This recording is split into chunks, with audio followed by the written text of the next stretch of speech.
नमस्कार। दिन भर की खबरों का हर अपडेट और फॉलो अप लेकर मैं हाजिर हूं आपके साथ रितेश कुमार गौतम। खबरों की खबर या फिर खबरों पर असर, हमारे संवाददाता खबरों के पीछे दौड़ते हैं दिन भर और ग्राउंड जीरो से सीधी खबर बताएंगे जनता रिपोर्टर। सिद्धार्थ शुक्ला के निधन से पूरा टीवी जगत और फैंस दुखी हैं। वहीं सिद्धार्थ शुक्ला का आखिरी पोस्ट वायरल हो रहा है। सिद्धार्थ शुक्ला ने 24 अगस्त को अपना आखिरी पोस्ट फ्रंट लाइन वर्कर्स के लिए किया था। वहीं सिद्धार्थ शुक्ला ने पोस्ट में फ्रंट लाइन वर्कर्स की सराहना की थी और उन्होंने लिखा था कि आप अपनी जान को जोखिम में डालकर उन मरीजों को आराम देते हैं जो अपने परिवार के साथ नहीं होते। ये सच में बहादुरी का काम है। साथ ही सिद्धार्थ शुक्ला बिग बॉस 13 के विनर और खतरों के खिलाड़ी के विनर भी रह चुके हैं। सिद्धार्थ शुक्ला के अचानक निधन से पूरी इंडस्ट्री के साथ साथ फैंस दुखी हैं। किसी को भी इस बात पर विश्वास नहीं हो रहा कि सिद्धार्थ शुक्ला अब हमारे बीच नहीं है। सिद्धार्थ शुक्ला अपने काम के साथ साथ सोशल मीडिया पर भी खासा एक्टिव रहते थे। सिद्धार्थ शुक्ला ने आखिरी बार 24 अगस्त को इंस्टाग्राम पर एक अपनी तस्वीर पोस्ट करी थी और फ्रंटलाइन वर्कर्स को धन्यवाद दिया था।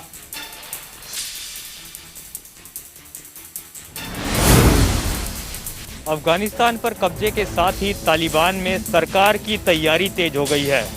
बताया जा रहा है कि मुल्ला बरादर को अफगानिस्तान का नया राष्ट्रपति बनाया जाएगा, जबकि उसके बेटे को भी कैबिनेट में जगह मिलेगी। वही रिपोर्ट के मुताबिक अफगानिस्तान की इस्लामिक सरकार का मॉडल ईरान से प्रभावित होगा, यानी अफगानिस्तान में राष्ट्रपति से ऊपर सुप्रीम लीडर होगा। अफगानिस्तान पर कब्जे के साथ ही तालिबानी सरकार बनने की तैयारियां तेज हो गई हैं। जानकारी के मुताबिक शनिवार यानी कल तालिबानी सरकार का ऐलान हो सकता है और मुल्ला बरादर को अफगानिस्तान का नया राष्ट्रपति बनाया जा सकता है, जबकि तालिबान की स्थापना करने वाले मुल्ला उमर के बेटे मोहम्मद याकूब और शेर मोहम्मद अब्बास को भी कैबिनेट में जगह मिल सकती है। वहीं रिपोर्ट के मुताबिक तालिबान की इस्लामिक सरकार का मॉडल ईरान से प्रभावित होगा, जहां राष्ट्रपति के ऊपर सुप्रीम लीडर होता है, जिसके पास सरकार और देश से जुड़े हर फैसलों पर आखिरी अधिकार लेने का फैसला होता है।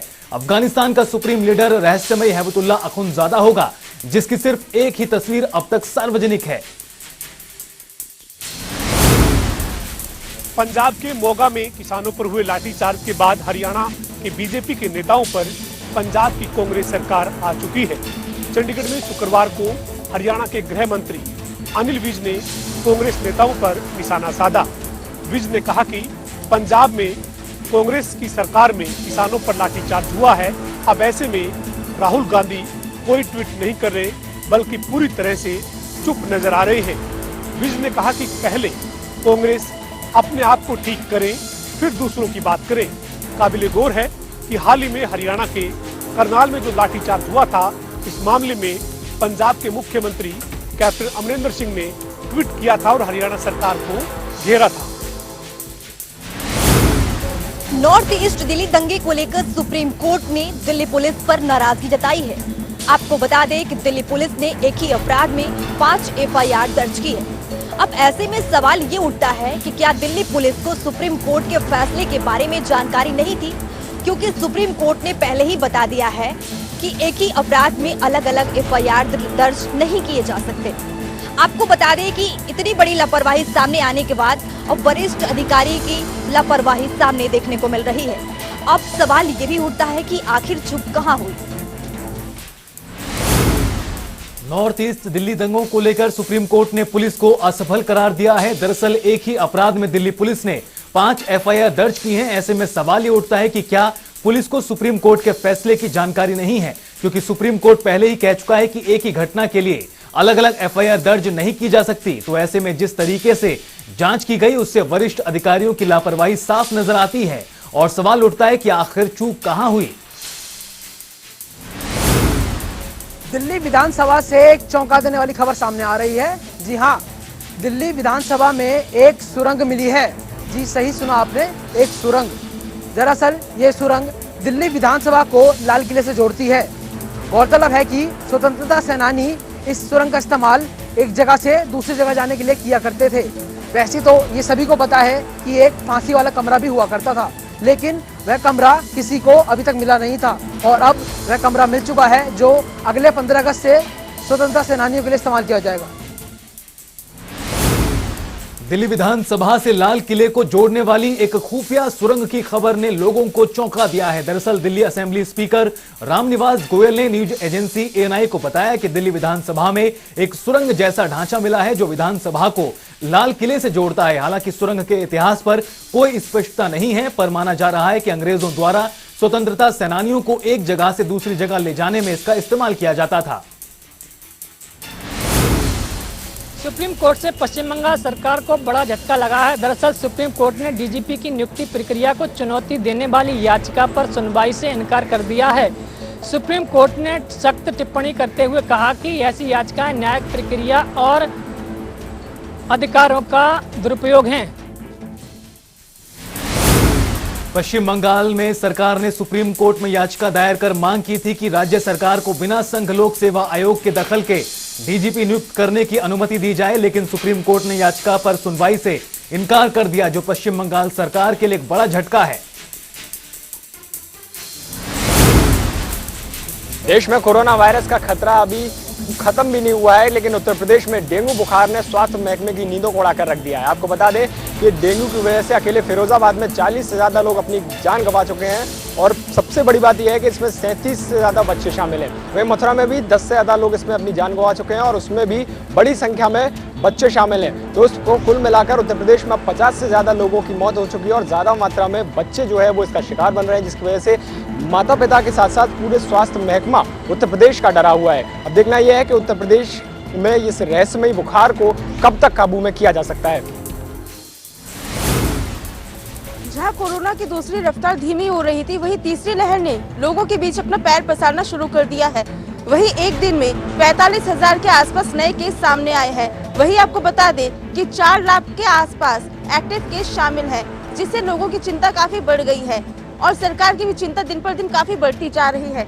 लेकिन राहत की बात यह है कि टीकाकरण काफी तेजी से हो रहा है और करीब 1 करोड़ लोगों को हर रोज टीका लगाया जा रहा है।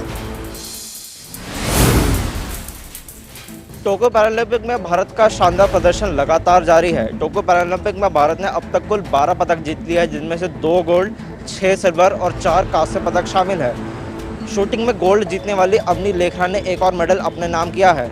अवनी ने 50 मीटर एयर राइफल स्पर्धा में ब्रॉन्ज मेडल जीता है। इससे पहले अवनी ने 10 मीटर एयर राइफल स्पर्धा में गोल्ड मेडल जीता था। अवनी टोक्यो पैरालंपिक में 2 पदक जीतने वाली पहली भारतीय महिला खिलाड़ी बन गई हैं। फिलहाल भारत पदक तालिका में 36वें स्थान पर बरकरार है। हॉकी प्लेयर सुमित का सोनीपत में लगातार स्वागत किया जा रहा है, जहां ओलंपिक में कांस्य पदक जीतने वाली हॉकी टीम ने 41 साल बाद इतिहास रचा। उसके बाद सोनीपत के हॉकी प्लेयर सुमित का उनके गुरु द्वारा सेक्टर 15 में एक भव्य स्वागत किया गया है, जहां पर उनकी आरती उतारी गई और उसके बाद उनकी तस्वीर वाले केक के साथ उनका पूरा का पूरा भव्य स्वागत किया गया है। वहीं शहर के तमाम मुख्य लोग जो हैं यहाँ मौजूद रहे और मुख्य अतिथि के रूप में निखिल मदान मेयर पहुंचे और वहीं उन्होंने उन्हें शुभकामना दी। तो एक बार ऊना में निशान का पहुंचने पर भव्य स्वागत यहां पर हुआ है। आप देख सकते हैं ढोल नगाड़ों के साथ निशान कुमार को यहां पर लाया जा रहा है। सतपाल सिंह सत्ती ने यहां पर छठे राज्य वित्त आयोग के जो अध्यक्ष हैं उन्होंने स्वागत किया है और कहा है कि 2024 में एक बार फिर से भारत के लिए हम गोल्ड लेके आएंगे। तो आप देख सकते हैं कि किस प्रकार से यहाँ पर सबसे पहले जो सिल्वर मेडल था उन्होंने अपनी माता के गले में डालकर माता का अभिनंदन स्वीकार किया है और एक माता के द्वारा दूध की बोतल पिलाकर निशान का स्वागत किया गया है। प्राइमरी स्कूल खोले जाने पर बोले शिक्षा मंत्री कंवरपाल गुर्जर। उन्होंने बताया कि 1 सितंबर से हरियाणा के अंदर प्राइमरी स्कूल खोले गए हैं, जिसमें चौथी से 5वीं की कक्षाएं लगाई जा रही हैं। उन्होंने कहा कि हालात अगर सही रहे तो इसके बाद पहली से तीसरी कक्षाएं भी जल्द ही खोली जाएंगी और उसके लिए भी सभी तैयारियां की जाएगी। इससे पहले 6ठी से 12वीं तक के स्कूल हरियाणा के अंदर खोले गए थे और साथ ही उन्होंने बताया कि उसकी भी समीक्षा की गई थी, लेकिन जो अभी 2 दिन पहले प्राइमरी स्कूल खोले गए हैं उसका बेहद अच्छा रिस्पॉन्स मिल रहा है और बड़ी संख्या के अंदर बच्चे स्कूलों के अंदर आ रहे हैं। वहीं उन्होंने कहा कि जिस प्रकार से तीसरी लहर की आशंका जताई जा रही है, अगर कोई स्थिति ऐसी बनती है तो उसके अनुसार बच्चों की सुरक्षा उनके लिए पहले है और बच्चों के स्वास्थ्य को देखते हुए अगर स्कूलों को बंद करना पड़ा तो स्कूलों को बंद भी किया जाएगा। लेकिन अभी सही हालात हैं, ऐसे में हम तीसरी लहर का इंतज़ार नहीं कर सकते और अब जो स्कूल खोले गए हैं इसका रिस्पॉन्स काफ़ी अच्छा मिल रहा है और अभिभावक भी इससे काफ़ी संतुष्ट नज़र आ रहे हैं। केंद्रीय मंत्री कृष्णपाल गुर्जर आज 2 दिन के प्रवास पर आज रेवाड़ी पहुंचे और भाजपा कार्यालय में उन्होंने भाजपा पदाधिकारियों तथा कार्यकर्ताओं की बैठक को संबोधित किया। उन्होंने संगठन को लेकर कार्यकर्ताओं से विस्तार से चर्चा की। आज लगातार उनके कार्यक्रम भाजपा कार्यकर्ताओं के साथ है, तो कल भी यहाँ जो है मोर्चों से लेकर जो दूसरे जिले के दूसरे जो स्टेशन है उन पर भी उनकी कार्यकर्ताओं से विस्तार से चर्चा होगी। इस मौके पर उन्होंने बातचीत में कहा कि कांग्रेस के हाथ जो है वो निहत्थे किसानों के खून से रंगे हुए हैं। उन्होंने कहा कि ये जो किसान आंदोलन है वो किसान आंदोलन न होकर किसान संगठनों का आंदोलन है। उन्होंने कहा कि मोदी और तथा मनोहर सरकार में किसानों के हित सर्वोपरि हैं। उन्होंने यह भी कहा कि किसानों को कृषि बिल पर जो खामियां हैं उनको इस पर बताना चाहिए कि क्या खामियां हैं। सरकार उनको ठीक दुरुस्त करने के लिए तत्पर है। जींद के विधायक कृष्ण मिड्डा का बड़ा बयान सामने आया है। उन्होंने कहा है कि जींद के अधिकारियों से अच्छे तो उग्रवादी हैं जो कम से कम वारदात करने के बाद इस बात को कबूल कर लेते हैं कि वारदात उन्होंने की है, लेकिन जींद के अधिकारी तो किसी भी कीमत पर यह मानने को तैयार नहीं कि लापरवाही उन्होंने की है। मैं आपको बता दूं कि जींद में करोड़ों रुपए के जो विकास कार्य चल रहे हैं उनमें कहीं ना कहीं विभाग के जो अधिकारी हैं उनकी लापरवाही सामने आ रही है। कई सड़कें धंस रही हैं, कहीं सीवरेज व्यवस्था फेल है, कहीं अमृत योजना फेल है। ऐसे में जींद के विधायक को जनता की सुननी पड़ती है और जब वो मौके पर जाते हैं, अधिकारियों को बुलाते हैं और जब ये पूछते हैं उनसे कि लापरवाही किसकी है, तो कोई भी विभाग ये मानने को तैयार नहीं होता कि लापरवाही उनकी है। आखिर में आज ऐसा ही हुआ। जब एक मौके पर जींद के विधायक गए हुए थे, आसपास के लोग भी इकट्ठा थे, विभाग के कई अधिकारी भी मौके पर मौजूद थे। जब किसी ने भी लापरवाही अपने सामने नहीं ली तो विधायक ने ये कहा कि कम से कम तुम्हारे से अच्छा तो ये उग्रवादी हैं जो कम से कम वारदात करने के बाद अपनी जिम्मेवारी तो मान लेते हैं, लेकिन तुम तो ये जिम्मेवारी भी मानने को तैयार नहीं। मिड्डा ने यह भी कहा कि इस पूरे मामले से उन्होंने मुख्यमंत्री से अवगत करा दिया है और उन्हें बड़ी इस बात की लानत महसूस हो रही है कि वे जैसे जींद शहर के विधायक हैं जहाँ पर इस प्रकार के अधिकारी रहते हैं जो अपनी लापरवाही को मानने को तैयार नहीं हैं। हरियाणा में किसानों पर हुए लाठीचार्ज को लेकर के प्रदेश की राजनीति एक बार फिर से गर्मा गई।